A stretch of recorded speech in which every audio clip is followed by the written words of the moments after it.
IB Nation, welcome back to another edition of the Irish Breakdown Podcast. Final show from me before this weekend's game between Notre Dame and Texas A&M tomorrow night, Saturday, 7:30 p.m. Eastern on ABC. Notre Dame, number 7, against Texas A&M, number 20. Today's show is going to be sort of a different type of show. Obviously, it's not going to be a very long show. I'm going to cover a couple different things that I really wanted to kind of discuss with you all before the game starts, and just really do sort of put a final bow on just what surrounds this game, what this game means, what people think it means, what it actually means. And then also I'm going to do something where I'm going to discuss because we don't know a lot about this team yet. And we've seen clips and we know what we think based on talent and last year, but we didn't see a lot of this football team in fall camp. And so I'm going to discuss 4 things on each side of the ball, offensively and defensively, that I will be looking for to tell me, okay, Notre Dame came to play today. Because ultimately that's what we need to find out, right? And all the things that we discuss going into that is going to set the stage for what I mean by that as far as if they're ready to play, because there's a perception about this game that I find very fascinating.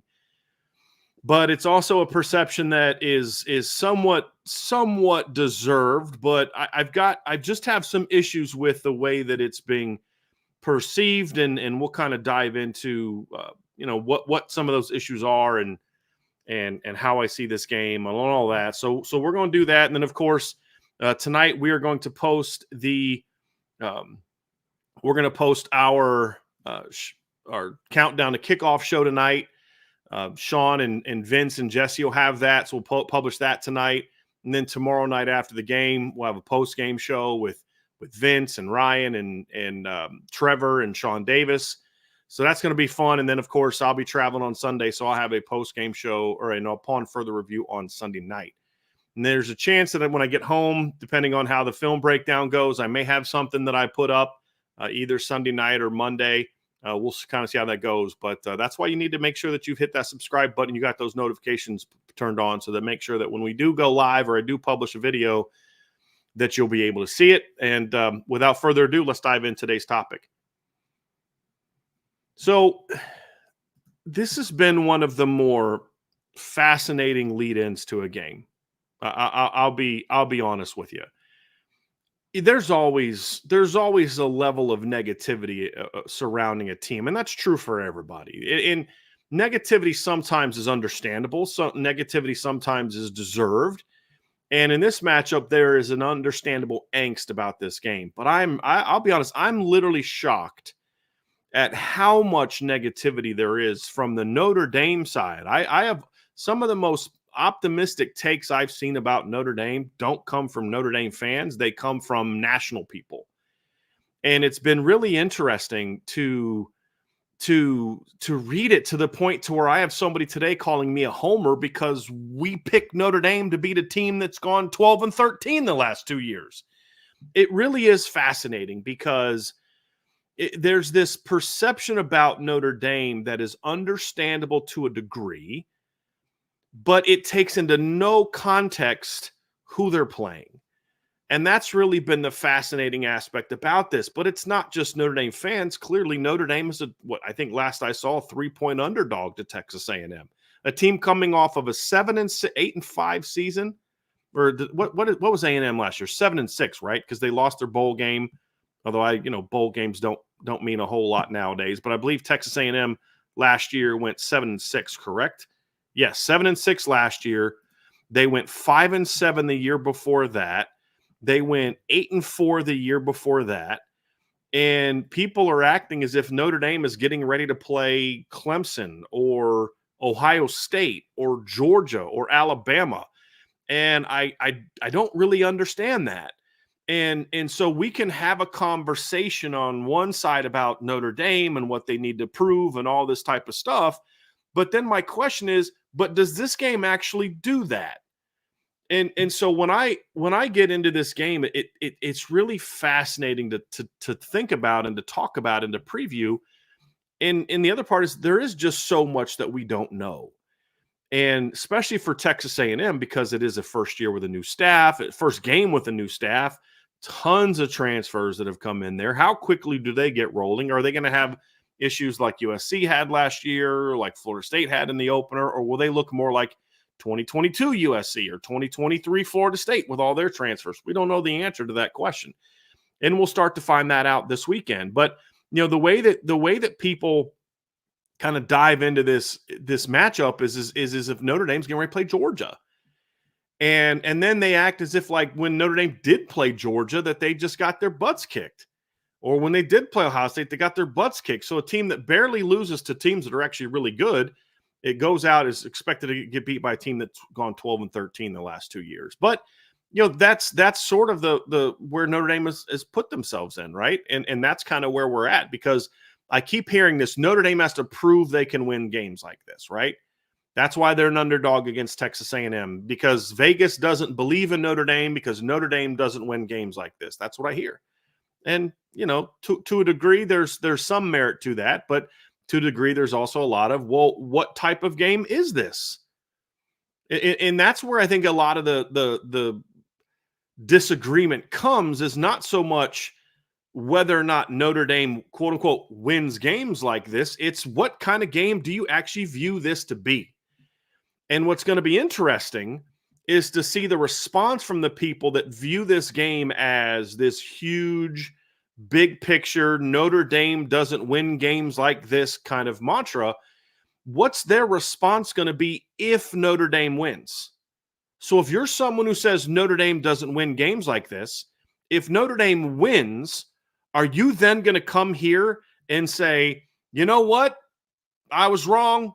They're really good and they've turned a corner? Or are you going to say, well, A&M's not Georgia, they're not Ohio State? That's what's going to really drive me nuts, is if all the people that are saying, A&M's going to win, or A&M's going to give them a tough game, and Notre Dame doesn't win games like this, if Notre Dame wins, and especially if they win somewhat convincingly, are all of you that are saying that now going to change your tune on Texas A&M, or are you going to admit that Notre Dame starts to win games like this? And that's what's going to be to really what's be at stake. And in some people's minds, when you look at this matchup and you say Notre Dame doesn't win games like this, I could give you lots of evidence that that's just not true, that Notre Dame does win games like this. Those lower top 25 caliber teams, I pointed out the other day on my show, like they beat NC State last year, who won 9 games.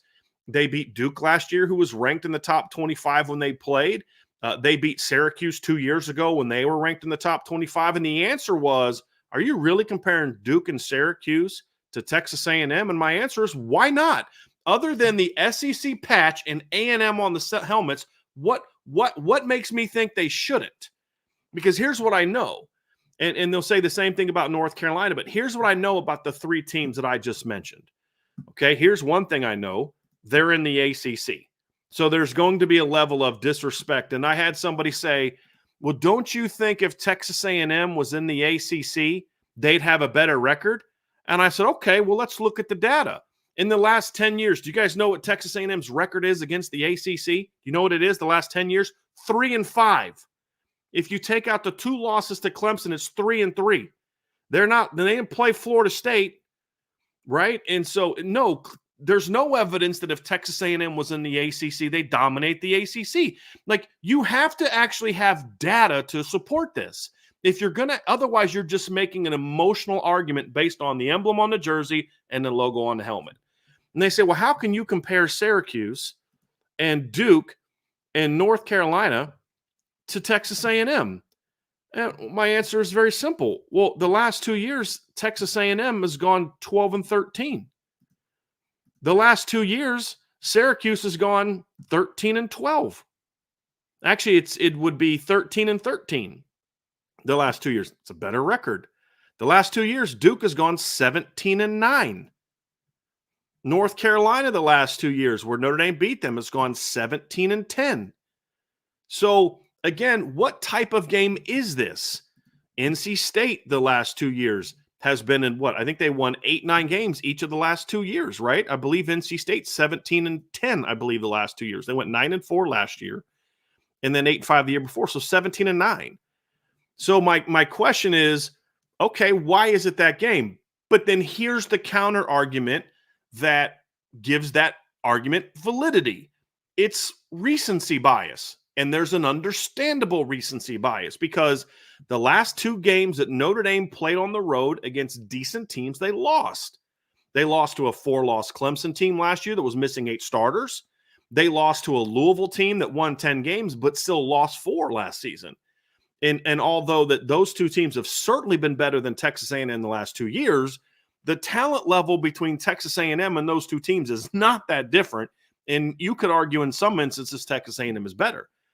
So that's where the frustration comes in on the Notre Dame side, is you keep putting yourself in these situations where you're on the verge of silencing people. I mean, that was the mantra going into the discussion going into the Clemson game last year, right? Is, yeah, this is a beat-up Clemson team, but it's still Clemson.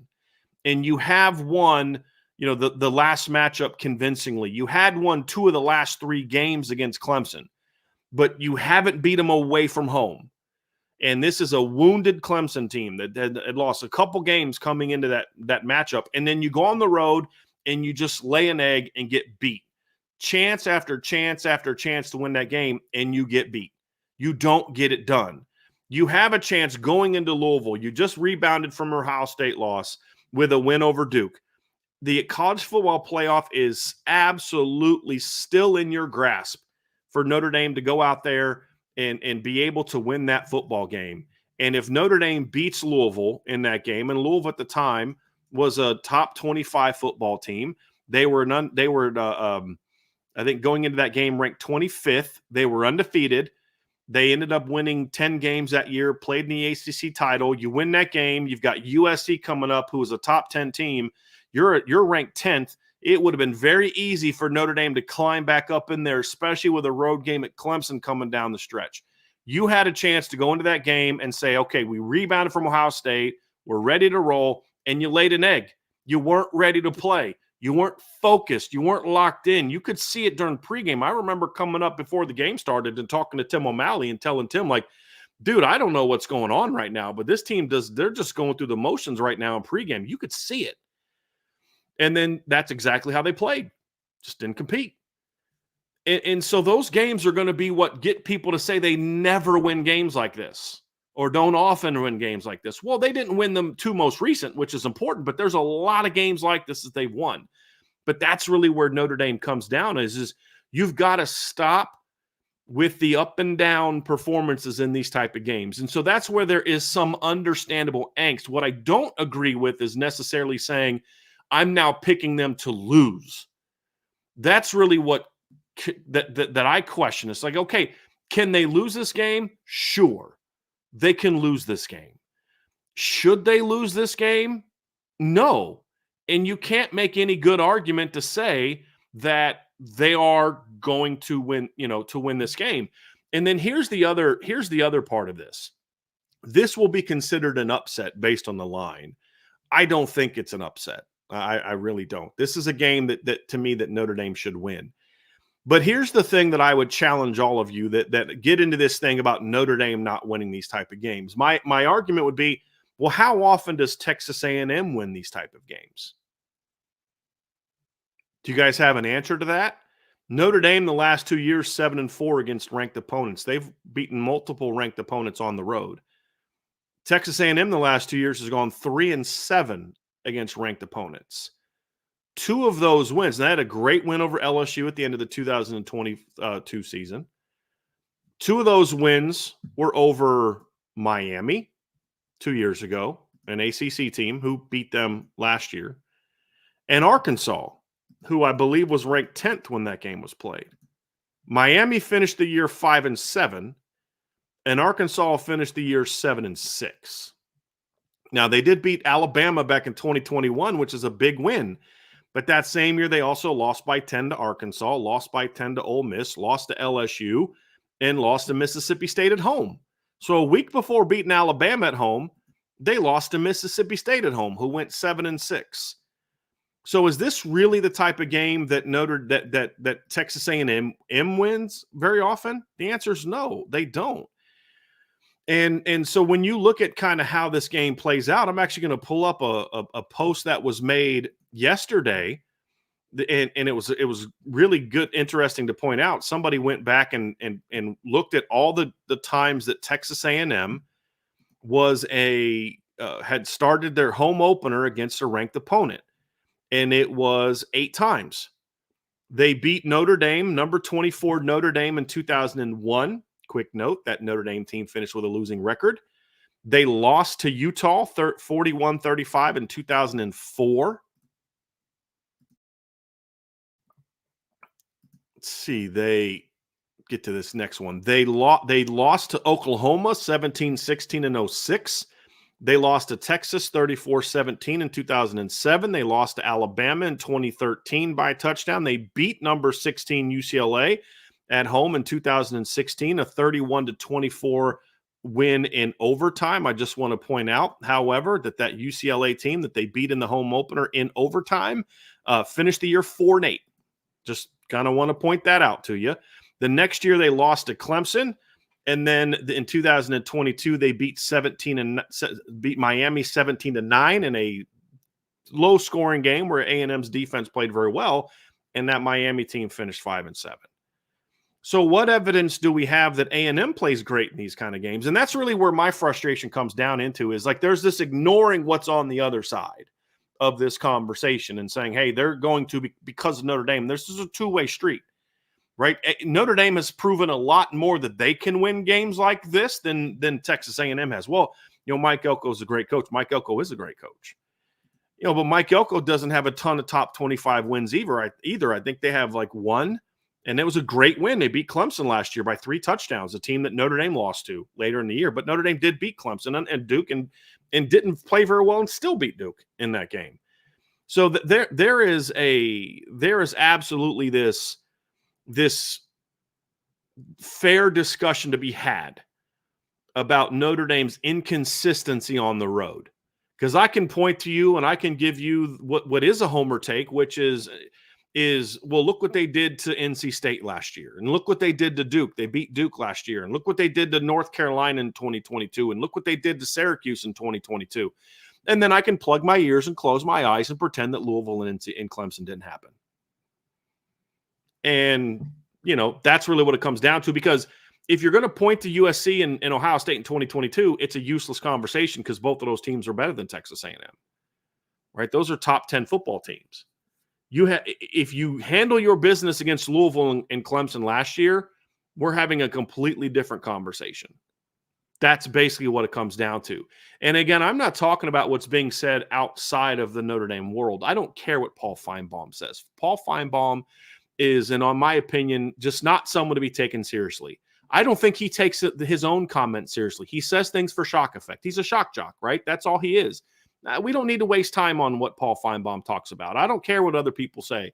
I'm good with Josh Pate picking Notre Dame to lose this game because Josh is going to make his opinion based off his honest evaluation of this game. I don't agree with it, but I respect it. My issue is more so coming from Notre Dame fans and the view that there's this, well, they have to prove something, but, A&M is just, and minus the jock beefeater, jock is like disc jockey is what that is, I believe, where that comes from. So that's kind of the frustration. But at the same time, I understand it's frustrating.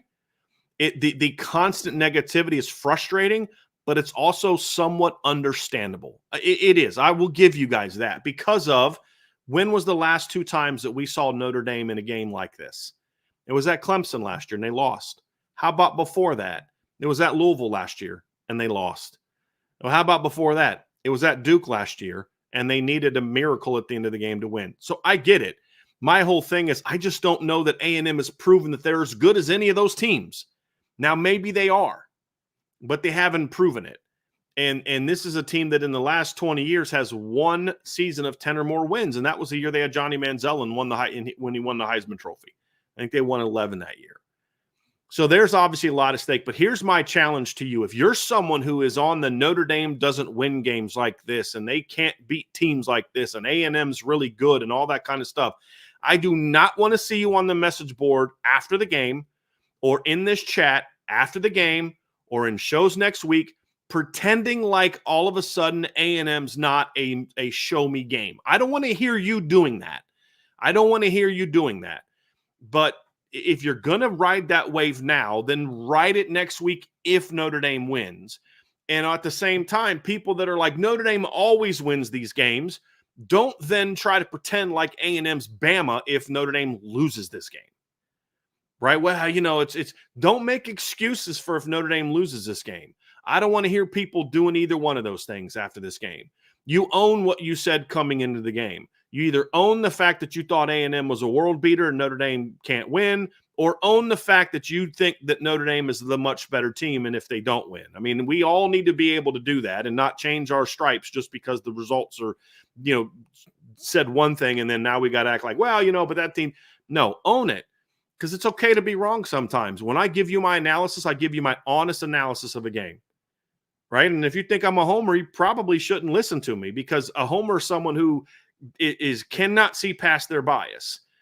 And I tell you all the time, I always pick Notre Dame to win every game, but I'm going to always tell you the concerns to have going into games, and we'll do a little bit of that this week as well. So, I just want to make sure that people stick to this. But at the same time, we need to have an honest assessment of who Texas A&M. So forget what our perceptions were coming in. Let's get real now about what this game is for Notre Dame.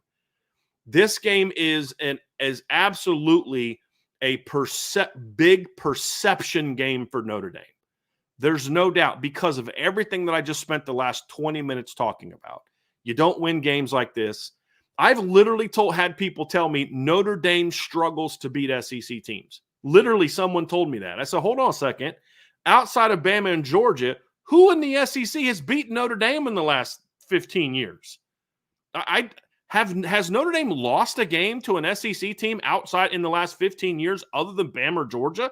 LSU didn't beat them. Notre Dame beat them twice. South Carolina didn't beat them. Vanderbilt didn't beat them. Like, who is this SEC teams that keep giving Notre Dame all these problems outside of those big two? But that's the perception. And unfortunately, especially now in our society, perception equals reality. If the evidence tells you something different than what your feelings tell you, we are in a society where people will rely on their feelings. I've literally given people data about whether it's a political argument, an economic argument, or a Notre Dame college football argument, and they will literally just say, okay, I reject that. Okay, I just gave you data to show the statement you made is false, and you're just going to reject it. No, because I feel a certain way. And my perception is this, but that's the world we live in, right? And so until we can change that, that's the world we live in. And so there is a perception that this game means something. And that's a good thing. If Notre Dame can win, then they can kind of change that narrative. I don't care as much about perception, to be honest with you. I don't care if Notre Dame wins this game and all the SEC fans say, well, A&M's not that good, Notre Dame still sucks. I don't care. I don't care if the national media jumps on the Notre Dame bandwagon if they win this game. I don't care. I care about reality. And the reality is Notre Dame is trying to take that jump to being a national contender. And A&M can be a stumbling block to that, 100%. Because if you lose this football game, that is a giant red flag. Like, I am not going to do this whole thing with you guys where if Notre Dame loses this game, I'm going to come on here on Sunday or Monday and say, you know what, guys, A&M was better than I think, and it's okay to lose this game. They're going to be fine. It's a problem. It's a problem. In year 3 of your program, with the talent you have, you should not go into a game like this, game 1 of the Mike Elko era at Texas A&M, with a bunch of new players. And I don't care if the game is played on Mars. You should win this game. I don't know of another top 10 team that would go on the road against this team that is coming off of back-to-back seasons where they went 12-13 and would be a 3-point dog in this game. I just don't know who that team would be. Notre Dame does. So the reality is losing this game is going to be a giant black eye to me. And part of the reason is because it'll be your third straight game against a top 25 opponent or a top 25 caliber opponent on the road that you lost. Now it's not you had a couple bad games, and then I can point to this, and this as evidence why it was just a couple bad games. But now you do it again, and it is now who you are. That is who you are. And there's honestly not another road game on the schedule until maybe USC at the end of the season where you can kind of get this taste out of your mouth. With Florida State losing to Georgia Tech, I don't know that there's a home game on the schedule. And so if you lose this game, I'm going to be honest with you, there's going to be a sour taste in my mouth until Notre Dame beats somebody really good. Because this is one of those games where you have better talent than Texas A&M. This is a game where you have a more cohesive coaching staff than Texas A&M. I don't care where the game is played. If you lose, it tells me you're not the program that you should be and you're not where you need to be. That's the reality of it. And I don't know that there's a game left on the schedule that can tell me otherwise. It would have to be going to the postseason and beat some teams that are better than that. That's the concern. But what about the flip side? This is going to be anytime you go on the road and beat a top 25 team, and I'm okay with Texas A&M being the top 25. I am. Texas A&M did not have 12 and 13 talent the last 2 years. My counter argument is that they also don't have, 25 and 2 talent the last 2 years either. Like some of us are acting. They are a team that has talent. I love the hire of Mike Oko. I think he's a great dude. I think he's a heck of a football coach. And I think Texas A&M is going to win a ton of football games with him as their head football coach. But you shouldn't lose this game in the first. I'm actually, and I've said this before, I'm more concerned about A&M coming to Notre Dame next year, that version of A&M, than I am about this one. So if you lose to this one, it's a problem. But if you beat this one, it's a good win. It should be celebrated as a good win. It should be celebrated as a step in the right direction because you did beat a Louisville, Clemson 2023 caliber team. And I do think that's what A&M will be. I do think A&M is going to be minimum 8-4 this year. Minimum 8-4. And I could even see a 9 to maybe 10 win season coming up for them, even if they lose to Notre Dame. I really like this A&M team. They shouldn't beat Notre Dame. So if Notre Dame wins in any kind of close quality win, it's going to be a good victory. It will. But this is not a you can now go beat Bama victory. Bring on Ohio State victory. Bring on Michigan 2023 victory. Bring on Georgia. Bring on Texas. It's not that kind of game, right? It's a good win. It's a good step in the right direction. It's okay, you laid the foundation. Now get better and better and better. And this is going to be a game that prepares you to go out and play Louisville and goes out to Georgia Tech, Florida State, and USC. It is certainly a statement win. There's no doubt about that. But practically speaking, this is not the kind of win that tells me if Notre Dame wins by 7 points, maybe 10 points, 3 points, 2 points, any kind of competitive loss does not tell me, all right, bring on Bama. Bring on Bama. I'm not doing that. Bring on Georgia. Not doing that. The only way that Notre Dame can make that kind of statement, in my opinion, is to dominate this football game where you are clearly the better team and you just roll this football team. That will tell me that when Notre Dame's on their game, they can hammer people. Because here's what I'll say. All the stuff I said about A&M, I absolutely believe. And all the stuff that I believe that they're not as good as people think, they will be.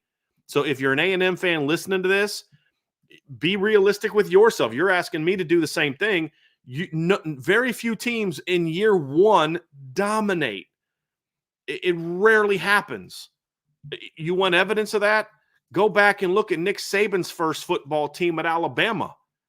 Nick Saban inherited a 6-7 football team, right? They lost to Oklahoma State in a bowl game. They had some close, lost to really good Auburn team by a touchdown, lost by 8 to Mississippi State, only lost by 3 at number 9 Tennessee, lost in overtime at Arkansas.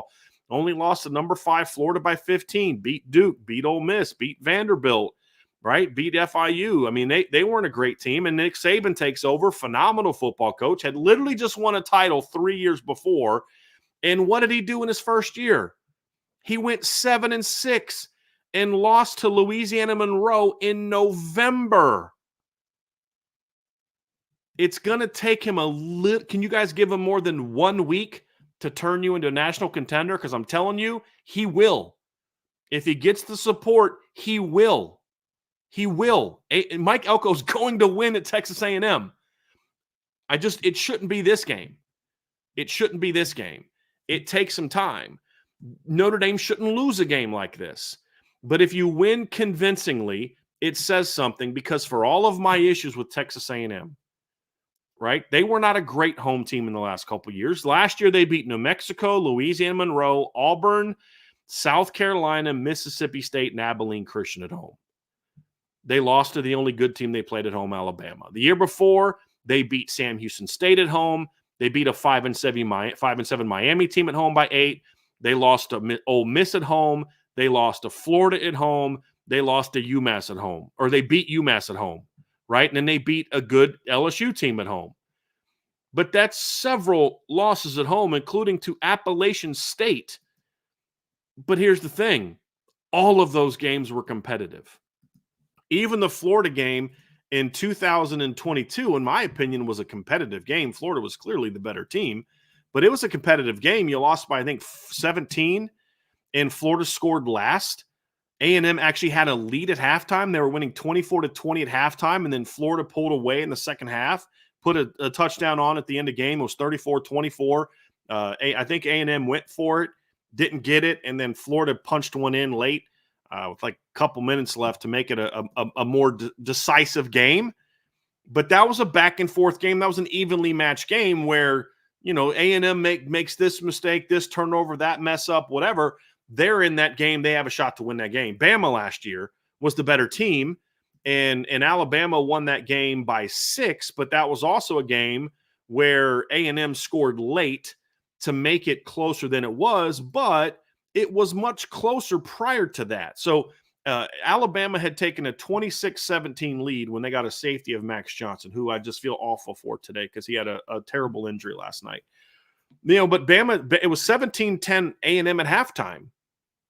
They had a lead, and then it was 24-17, and then they got the late safety, and then A&M goes down and kicks a field goal, 2 minutes left to make it a 6-point game.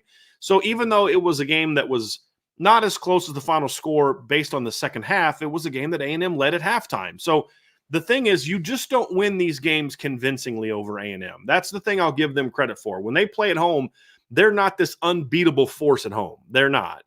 And their record at home against ranked teams in recent years is not that great, but they've gotten some good wins. They got LSU in 2022. They got Bama in 2021, right? They beat Florida, who was played in the SEC title game by a field goal in 2020. So they have gotten some good wins at home, and they are a team that's good at home, but they also have a lot of losses at home.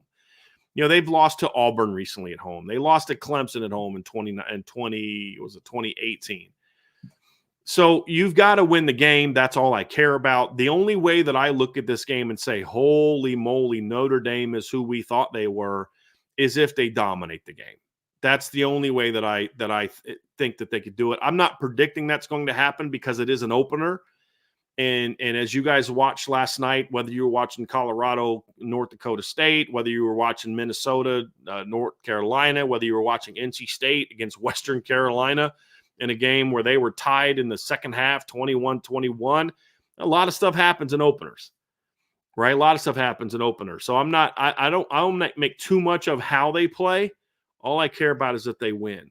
But if you want to really prove yourself in a way that, for me, has lasting impact, you've got to win convincingly. And that's my thing. But here, let me be clear. I'm not demanding that in the opener. I'm not. Well, all I care about in this game ultimately is to just win. I don't care if it's a sloppy 4-quarter game. I don't. A&M has talent. They have good coaching. They're playing at home. They're going to have 105,000 fans in the stands. I don't care that you don't think you'll blow them. A lot of people don't blow out. I mean, the last 2 times Bama played at Texas A&M, they won one by 6 and lost the other. So but I do expect there to be a win. If you do get a convincing win, I think that's when I start looking at this game and saying, okay, that tells me something. That tells me something about this football team. But at the end of the day, all I really care about is that Notre Dame wins. That's the ultimate gauge by which you say this team is taking a step, is that they win, right? Because ultimately that's what you play for, right? Isn't that what Herman Edwards said, right? You play to win the game. And in this instance, I'll care a lot more about style points in a month when Louisville comes to town. I'll care a lot more about style points when they play Florida State in November. Right now, this game in the opener, just win. Just win. That's it. That's all I care about. Just win. And that's ultimately what the goal. So that's part one. I'm going to get into part two of what to look for to let us know if Notre Dame is where they need to be mentally and just from a culture standpoint to win this football game. So I'll get into that next. But before I do, hit that like, hit that subscribe, hit the notification bell, share this podcast. Give us a 5-star review. I greatly appreciate that. And as always, sign up for the message board at boards.irishbreakdown.com. I get email alerts on the top right of my screen when I'm talking. And that's why sometimes you'll see me look up because I'll see an email alert and I get distracted easily by visual things. And I've seen 3 emails pop up showing that people have signed up for the message board during the first 30 minutes. So don't miss out. People are jumping on board. It's that time of year. Season's getting ready to start. You're not going to miss out on that. So sign up for what we've got going on in the premium message board. It's the best way to support Irish Breakdown that you can have. If you're someone who cares about doing such a thing, you can find that at boards.irishbreakdown.com.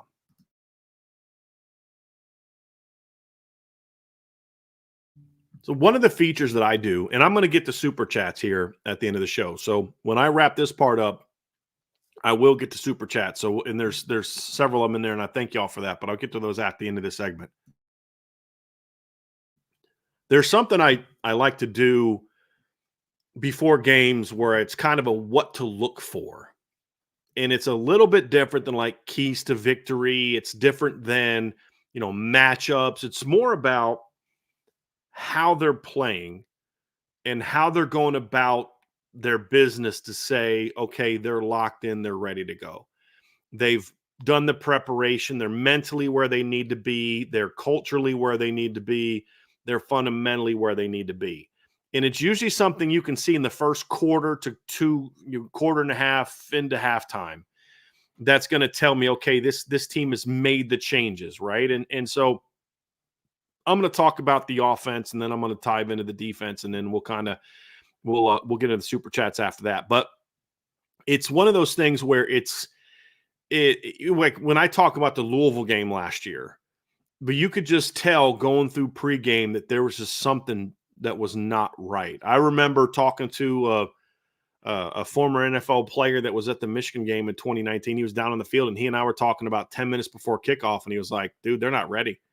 Like, I don't know what's going on, but Michigan's kids are jumping all around. Every time it starts raining harder, they're jumping up and down. They're fired up. The Notre Dame kids are putting parkers on. They don't want any part of this action. They don't want to be here. And what happened? Notre Dame goes out and gets steamrolled. And then there's other games where I'm like, dude, they're locked in. They're focused. They're ready to go. Like, I knew they were going to give Georgia a battle. Just watching them in pregame, just watching the old linemen go against each other and watching the receivers come off. I mean, there was a purpose to what they were doing. And then you can kind of watch when they come out early in the game. It's like Michigan in 2018 is another example where, look, you come out early in that game and it's just, oh, man, they are ready to go. I mean, they jumped all over Michigan. And then there's other games where it's just like you get a bunch of false starts. Like the Duke game I wasn't at the Duke game last year because we had I think I got sick, really sick before that game, and I had to cancel my flight. But I remember watching just early in the game, and I'm thinking, like, they hit a couple big plays. You had that seam route. You had that post-snap switch seam route to Mitchell Evans for a big gain, and then you got stalled, and Jeremiah Love had to do a fake punt, and you ended up scoring. But there just was, like, early on, you could see the O-line wasn't getting a push. You had, like, false starts on your fifth-year senior center. Got, like, 2 false starts in the first half, and you're just like, this team's not locked in. This team is not locked in and ready to go.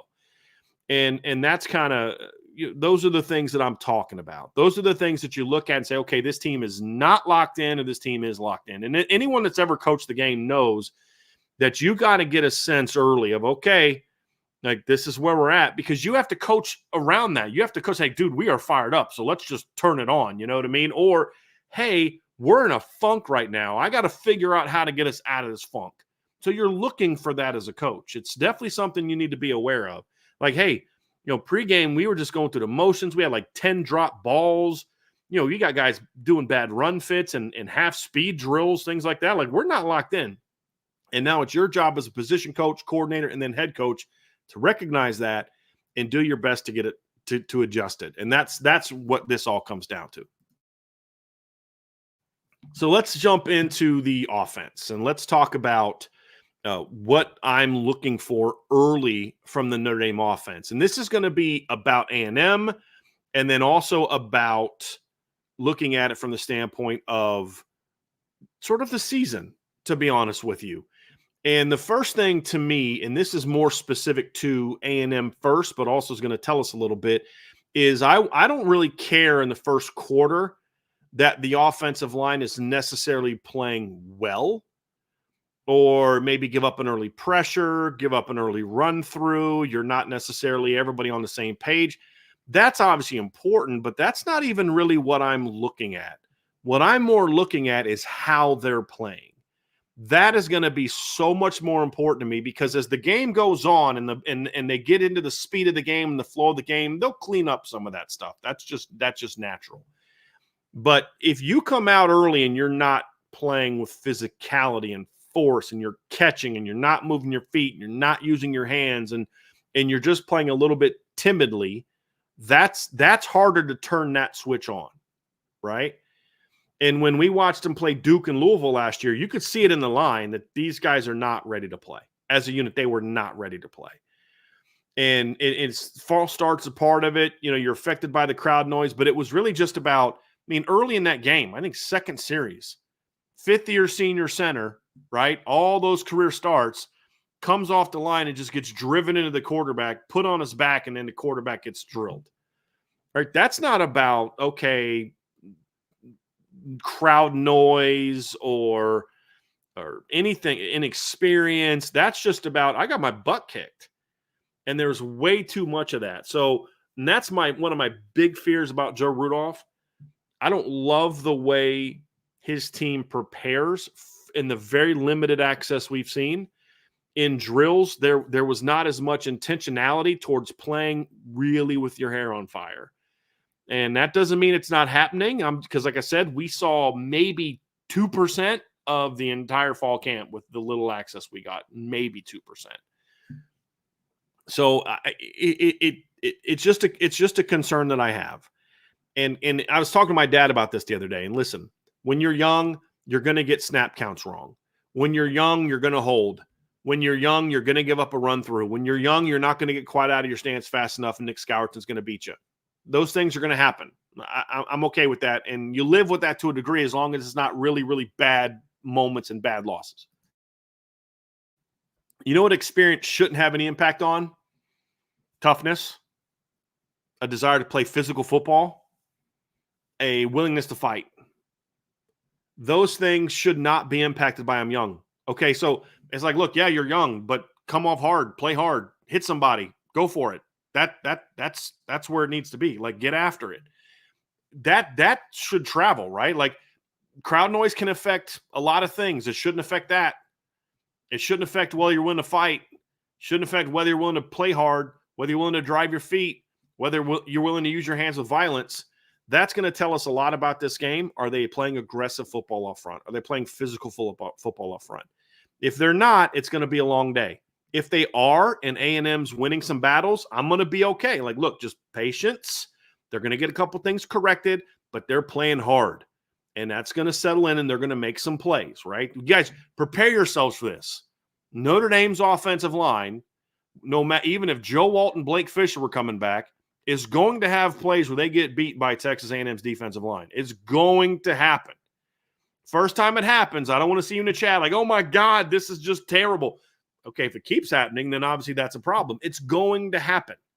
I don't care who they play. They could put every fifth-year senior that they have on the roster on the field, and A&M's D-line is going to make some plays. That I can live with early. You can get that stuff corrected. But I need to see the intensity. I need to see the fire. I need to see the force, because one of the things that we were told, and somebody says, is Aggie D-line that good? Yeah, every D. I mean, I don't care. Look at how good Notre Dame's offensive line was last year against Ohio State. Played great. You had first-round pick, second-round pick. Ohio State's guys still made plays. That's going to happen. Go look at Alabama in 2012. As good as Alabama's offensive line was, Stephon Tuitt, Lewis Nix, Caperon, Lewis Moore, they still made some plays, right? They didn't get dominated the whole game. They still made some plays. They're going to make plays. That's football. You could win this game by 40, and they're still going to have 4 tackles for loss and a sack. That's part of football. But you've got to play with force. You've got to play with physicality. You got to move your feet and got to use your hands. That's what I need to see early. And if we're seeing that, I'll be okay with some of the mistakes early. That'll get cleaned up. If they're getting driven back, if we're seeing what we saw in the Duke game, where a guard comes off and he gets driven into the quarterback, the center gets driven into the quarterback, or the tackle gets thrown into the quarterback because he's catching and not playing physical, that'll be more concerning. And that could also then have long-term concerns, because it means that Joe Rudolph didn't do what he needed to do to fix that from last season. And that will be a big concern for me. Number 2, and this is more stylistically, I want to see that early on, Notre Dame's offense is setting the tone for this game. Here's why this matters: short term and big picture. Short term, I want to see them come out, push the tempo, and attack the A&M defense. There's practical reasons for this. Number 1, the more aggressive you are, there's an aspect to where you're actually, and you're pushing the tempo, you're actually taking steps to somewhat negate the other team's advantage when it comes to line play. Because we're going to use tempo, looking at it from the coaching standpoint, we're going to use tempo, we're going to use motion, we're going to use shifts, we're going to move the pocket, we're going to take some shots down the field, we're going to do some things to soften them up. We want to get them on their heels. The second part of that is, while the D-line has a lot coming back that's returners, and there's some new guys, but there's a lot of new on the back end of the defense. Tyreek Chappell's back, but I don't know that he's necessarily going to be playing the same position. Bryce Anderson's back. He's playing somewhat of a unique position. There's several guys that were on the team last year. Javen Thomas, who I believe is going to – I think he's the one I think that's missing the first half because he was kicked out for targeting at the end of the bowl game last year, which I think is just stupid. I do not think those type of things should carry over in the next season. That's ridiculous, but whatever. It is what it is. But there's a lot of new faces in that secondary, and there's a lot of new faces at linebacker. The more you attack them, the more you go on push the tempo, the less you let them communicate pre-snap, the more likely they are to make mistakes. And the best way to protect your offensive line is to find ways to force them into make mistakes. We're all worried about Notre Dame's offensive line making mistakes for good reason. How about trying to make some of those A&M players make mistakes as they're learning a new defense? That's going to be a big part of it. And that's something that Notre Dame is going to have to find a way to create it early. If you come out of that game and out of the game or out of the break, and you start that game kind of passively, you're kind of feeling it out, you're not being super aggressive, that's going to be a big concern for me. Big concern for me. And it's I don't know who I'm going to be most concerned about, but I remember the 2017 season. Notre Dame goes into that Temple game. You got this great O-line. You're going to run the ball down people's throats all year. What'd they do first play of the game? They play action pass and threw a deep ball to Equinemi St. Brown. And that's what they did. I want to see some aggressiveness. What'd they do against Michigan early? They're throwing bombs to Miles Boykin. They're throwing bombs to Alize Mack. They're throwing bombs to Chris Fink. They had Michigan on their heels early. What allowed Michigan to get back in that game? Once they got a lead, BK'd it, and they got passive. They went away from what was working, and they let Michigan get back in that game. Right? Same thing against Florida State in 2021 when they went on the road to play Florida State. Notre Dame was aggressive early. 4th and 1, they take a shot down the field, big play, Michael Mayer, touchdown. They get a lead, BK'd it, and they let them come back, right? Took their foot off the gas. I want to see that this team comes out tomorrow and pushes the tempo, because if they don't, that tells me that there's not a lot of confidence in this team, one, or it's going to tell me that Coach Freeman still has his hand on the scale of the offense holding things back. I don't think that's going to be the case, but it's something that I want to see. That doesn't, and when I mean aggressive, that does not mean and attack the defense. That does not mean coming out and throwing bombs. That's what worked against Michigan, because Michigan was doing a lot of man coverage on the outside. You had 2 6'4" receivers. That's just what made sense that game. I'm not even saying coming out throwing a bunch of bombs early. What I'm saying is attack them for width, attack them vertically, attack them with layers. Be willing to go at them aggressively. It's aggressive. Aggressive doesn't always mean bombs, but you guys will see it. You'll know it. Like, okay, they completed a ball. They're going with some purpose. Hey, get lined up. Let's go. We know the call. Your coach is telling you what to do. You get everybody lined up. Let's get up there, snap, and go. Don't let their D-line pin their heels in. Anyone that's played D-line knows this. Is a slower team, I can get up there. I can get in my stance. I can get my hand in the ground. I can get in sort of my good takeoff stance, and I can come. But if you're in a situation where they're going tempo and I barely get my hand on the ground, it's hard for me to then convert to force vertically, right? It's just not – it's going to be a lot harder for that. So I want to see that tempo early, get A&M on their heels. That's going to tell me that this is a confident Notre Dame football team that's ready to go on the attack. Number two, this is going to be a big thing for this game, is how comfortable does Riley Leonard look, right? Like, he's obviously taken all the reps. It was funny. Somebody asked Coach Freeman if he was ready to name Riley Leonard the starting quarterback. And his response, he kind of looked at him and he was like, well, he's taken all the reps with the ones, right? And so he's got a ton of reps with the ones in fall camp, but he didn't get any in the spring. He didn't play in the blue gold game. And this is the first real live action that we've seen him play. And it's a defense, and he doesn't always know what they're doing. It's not the same defense he's played for the last month. How comfortable does he look running the offense, getting guys lined up, making sure, and this isn't even just about executing throws, making sure they're not getting any, false starts because he's properly communicated snap counts, making sure that there's no silly penalties like they complete a ball down the field and it comes back because your receiver was covering up the tight end. You as a quarterback need to see that, right? And making sure that the receivers are going in motion at the proper time and the ball's being snapped at the proper time. That's all part of the quarterback's job. And early on, when you're new and you're getting used to things, you may not see all of those things. And then, of course, you get into the post-snap reads. Is he making quick decisions? Is he getting the ball out on time? Is he accurate? Is he hitting guys in the right spots? That is going to be a big part of this game too. Now, if he's off a little bit early, then, there's going to take some getting used to this game. But if he can come out sharp, you can really go at this team and be willing to attack, and that's where they're going to have success. But if he is, unwilling to throw the ball, tucking it and running it all the time, that's going to be a little bit of a concern for me for this game. Not down the road. This is not one of those big picture problems. This is a Texas A&M thing. That's really where it was. And no, Mike Denbrock was not the OC in 2019. Mike Denbrock's last year at Notre Dame was 2016, just for the record, to respond to a question in the chat. So I want to see Riley being comfortable early on. That's going to be huge for Notre Dame if he can be comfortable running the show. Again, that doesn't mean completion percentage only. That means getting people lined up, getting the tempo the way it needs to be, getting the motions, everything timed up well, and then you're also making good decisions with the football. That's going to be key. And then the last thing for me, and this might be the most important thing for me outside of the offensive line playing well, because this is going to tell us a lot about this game, but this is going to tell us a lot about where this team is. And it's this right here. Are the receivers competing for the football?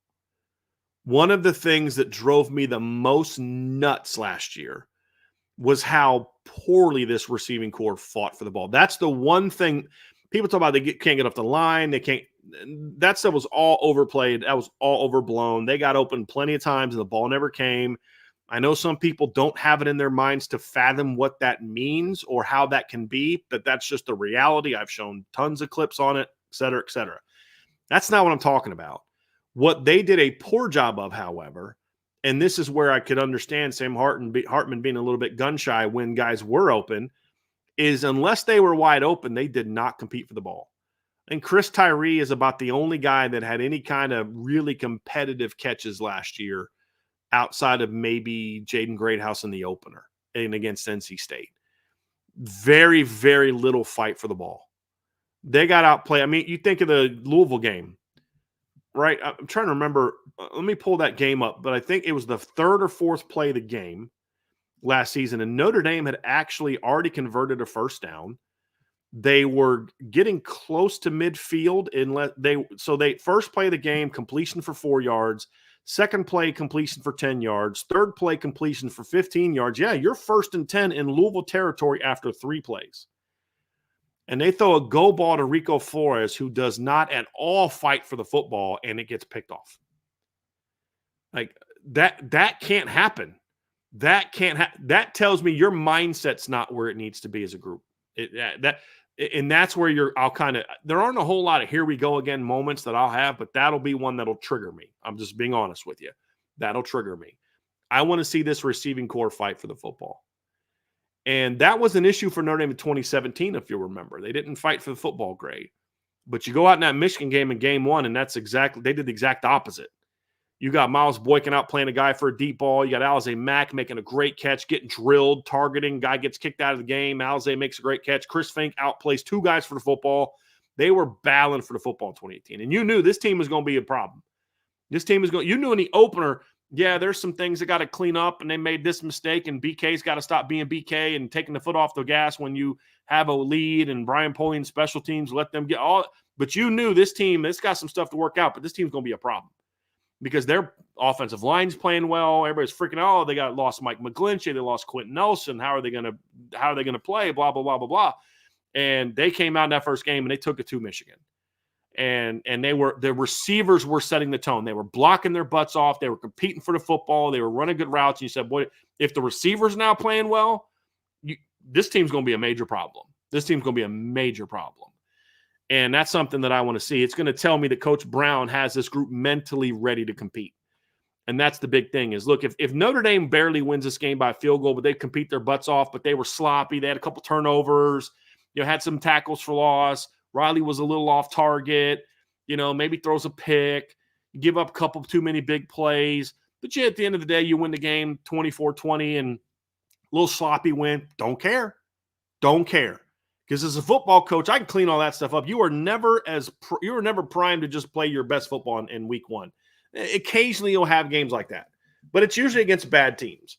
If you remember Notre Dame against Texas in 2015, I don't know how much better that game could have gone. I think Malik was like 18 of 21. You ran the ball. Your starting running back gets hurt after 3 carries. Your next 2 guys come in. They run on them. Your defense.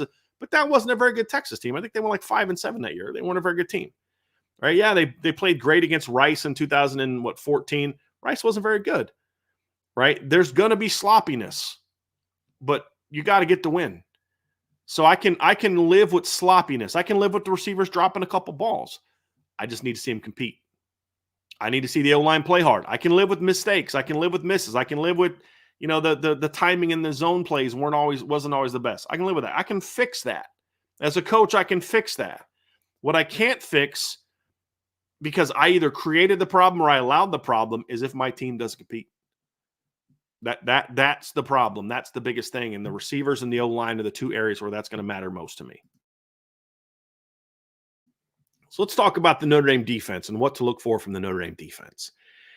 Number 1, my biggest, there's 2 fears that I have about this game.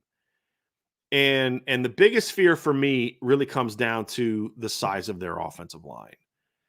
And Notre Dame's defensive line has played big offensive lines before. And this group of players have played against big offensive lines before. And so it's not that, oh, geez, I'm afraid of big offensive linemen, but you also have to be willing to look at it and say, yes, but just because you have played well in the past doesn't mean you're going to necessarily do the things you need to do in this game to have yourself ready to play. And that's where I kind of come down on it, is this is a matchup that on paper, Notre Dame's defensive line should dominate A&M's offensive line. They should.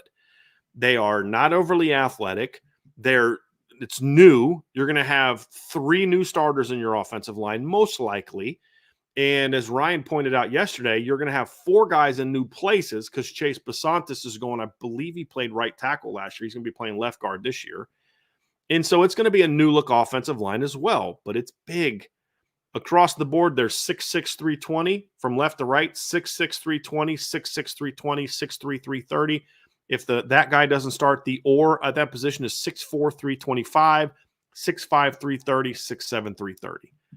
They're a big offensive line. And if your defensive line is not using their quickness, if they're catching, if they're not playing with good leverage, and this offensive line starts leaning on them, that's where I can get a little bit concerned about this game. So early on, I want to see that the Notre Dame defensive line is not allowing the bigger but less athletic offensive line to push them around. If A&M is able to come off the line and have some snaps earlier where they really push Notre Dame off the line, then that's a concern for me, and that could create some big plays in the run game. That also then what that also does is it not only creates some holes, but it now makes the job of the linebackers even harder. And Notre Dame's got basically 3 new starters at linebacker. Jack Kaiser was a starter last year, but he's a starter at Rover.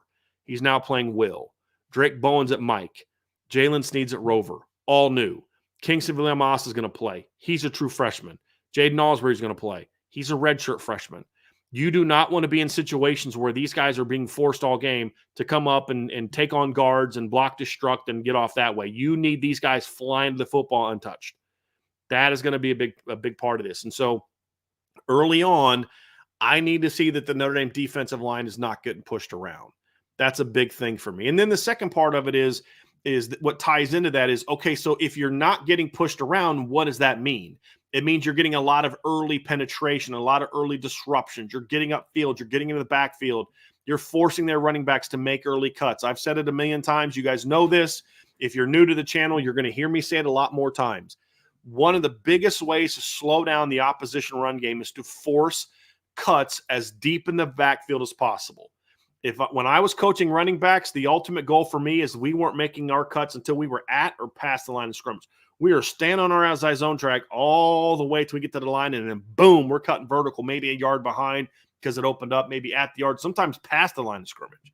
If you're running, power schemes or things, downhill schemes, like, hey, I want to be making that cut on inside zone near the line because you got to push, and I'm not having to cut. I'm just kind of working right back off your backside. So if you're not getting pushed around, well, then the counter to that means you're getting a lot of early penetration. You're getting a lot of early disruptions. And that's going to be a big key for me. In part of the reason is obviously you're holding up against their offensive line, but the other part of it is if you are getting a lot of early penetration, a lot of early disruptions, a lot of early pressures, it's going to get them out of rhythm. And it can be hard for a team playing their first game in an offense to get into rhythm if they start off out of rhythm because they don't have that toolbox or the mental Rolodex of being in this offense for a long time to necessarily know what buttons to push. Your offensive coordinator doesn't know as much about this unit of players as he did his K-State group last year, where he kind of knew what buttons to push. He knew Will Howard. He knew DJ Giddens. He knew the tight ends. He knew what the offensive line was good at. So if they got into an early funk, he kind of knew, okay, this is what we go to kind of get rolling. That's not there in game one of a new staff. And so you want to get them out of rhythm early. If they don't get out of rhythm early and they get into rhythm, then the opposite is true. And so that's why it's very important that the defense get a lot of early penetrations and disruptions and don't let A&M get into rhythm.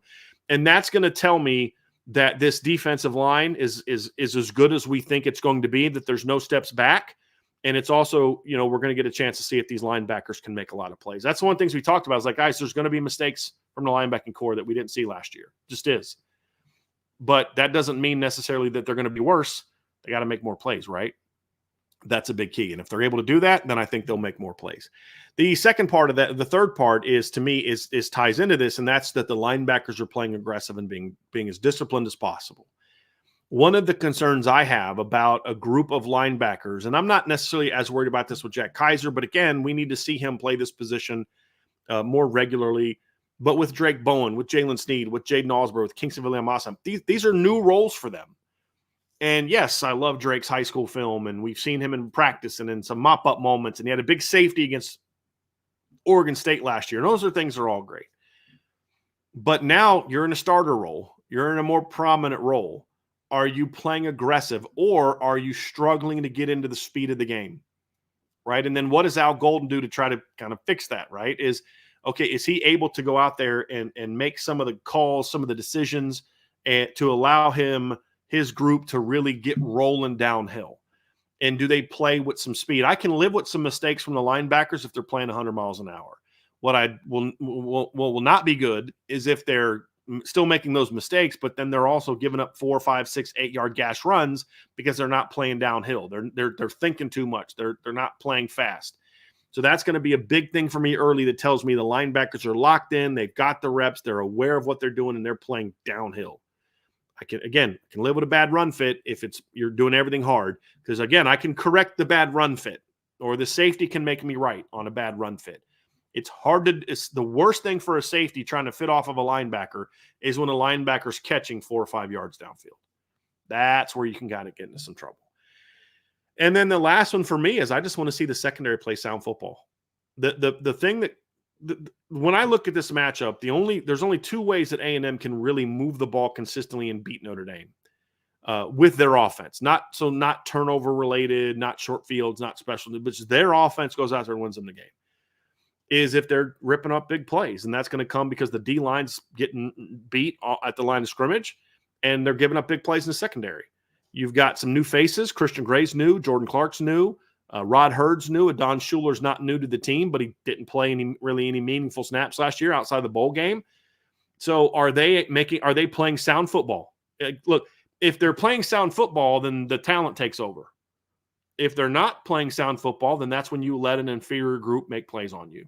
And that's a concern. So, your body position isn't where it needs to be. So, you don't play a go ball the right way. And even if the guy doesn't catch it, you get called for pass interference because you're not playing sound football. You weren't where you needed to be. You're being too handsy. You're not trusting your technique. You're not trusting your footwork, your hand play, and all that. So you get real grabby on a slant route because you didn't play it right. Or you overplay something. A guy beats you for a slant route and he's catching and running. A guy outplays you for the football because you weren't in the right position. You went too high on a man covered outside go ball, and so he's able to back shoulder you with ease because you didn't play it right. You have a bad fit in the run game. You're supposed to fit here, you fit over there, or you don't fit at all. You're in space and you don't break down and come to balance. Guy cuts off you for a big gain. Those are things that if the secondary is playing sound, then they're going to be fine because they're better. But if they're not playing sound, Texas A&M is good enough to beat you if you don't play sound football. That's really what this boils down to, is if Notre Dame plays their game, just play good, sound football, have some aggressiveness to you, they're going to win because they're the better team. If they don't and they make mistakes, they're not good, bad run fits, they're not disciplined on the back end, they're not being aggressive up front, their offensive line's catching again, their receivers aren't competing for the ball, they're not being aggressive, they're trying to win a 13-10 football game, that's how you get beat. And that's what Notre Dame is going to have to avoid if they're going to have a chance to win this football game. So before we get out of here, folks, I did have some super chats I wanted to get to. And Rob Osgood with one says, prove, thank you for the super chat, prove to the naysayers that Notre Dame belongs to look for, don't just win, dominate, don't hold back, let the offense loose and enjoy it. There's a lot in there I agree with, but to me, I don't know that Notre Dame beating Texas A&M necessarily proves a lot of naysayers wrong, because a lot of them will just simply say, well, A&M's not that good. They were overrated again. But I care more about the perception that Notre Dame fans have than I do about what ESPN's agenda-driven reporting and analysis thinks about Notre Dame. I really don't care. It's about what's our perception, the realistic perception that we have. What's the team's perception of itself? Those are things that matter a lot more to me. Michael Rogers with a super chat. Thank you very, very much, Michael. Michael predicts a 37-10 Notre Dame win. I love it very, very much. AST12321 with super chat. Thank you very much. If I told you on these two stats that Notre Dame gave up 4 sacks and 1 turnover with no other information, is that a win or a loss? How decisive would that be? They gave up 4 sacks and had 1 turnover. That wouldn't be enough information for me. One turnover I can live with. 4 sacks. Oh, okay. What were the sacks? Was it 3rd and 9, Riley running around and they sack him late? Was there an end of the half sack? Was there a, take a sack on 3rd and 7 at midfield because nobody's open and you just take the sack and because you were coached to, if nothing's there and you can't get open, get free, take a sack. All right, whatever. If there's a sack on 2nd and 5 and it's now 3rd and 10 and you convert 3rd and 10, oh, okay, sack sucked, but there's just not nearly enough there's not nearly enough in that for me to know if it's a win or a loss. I'll say if they give up 4 sacks and have a turnover, it's most likely going to be a very competitive game. But whether it's a win or a loss, that I couldn't tell you. Now I'll say this: if you flip it, then I think that would be a very good sign for Notre Dame. If you flipped it and Notre Dame had 4 sacks and forced a turnover, I'd feel a little bit better. Just because I just think that this Notre Dame team, with the kind of quarterback they have, can overcome 4 sacks and a turnover in this type of game, because I think their defense can dominate. And so that's why it's a little bit of a, you can call it hypocritical, but why the same stat being true for the other side would make me feel a lot better. Riza with a super chat. Thank you very, very much, Riza. Texas A&M is a mid-tier SEC team at best this year. We should win. The question is how we look doing it. If it's a nail biter or we lose, it's an issue. If we win convincingly, it just means Notre Dame be what we think they have the potential to be this year. I'm going to disagree with part of that.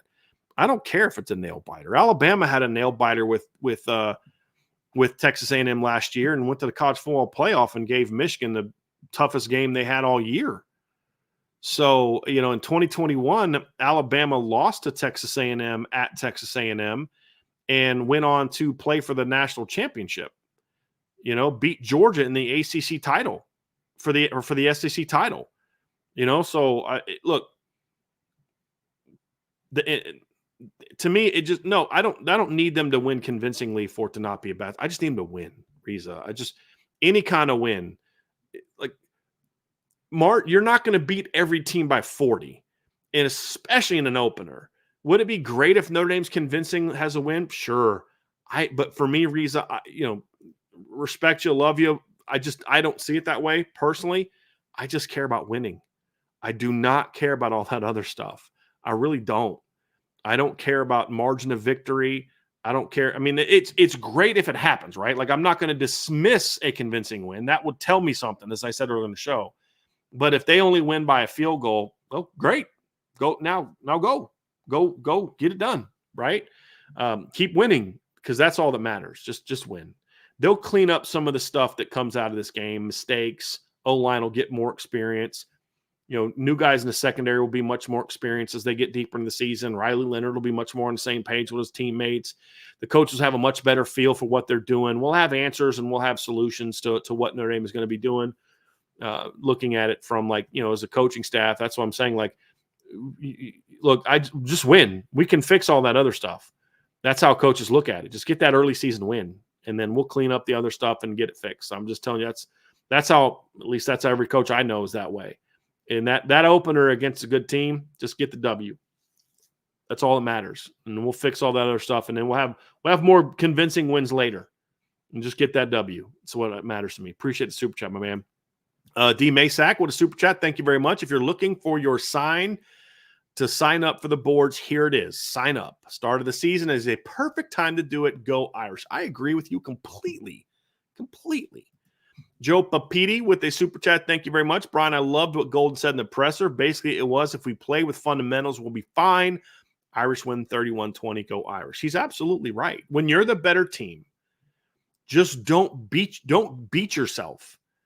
Right? Just do your job and do it hard. That's it. I mean, when you have the better players, the only way you lose a game like that is if you don't do your job. You don't play well. You don't play sound. You have dumb penalties, dumb mistakes. You don't play with physicality. You let yourself get your butt kicked physically. I mean, Louisville was not a better team than Notre Dame was last year. They were a better team when they played, though, because Notre Dame had a lot of dumb mistakes, a lot of false starts.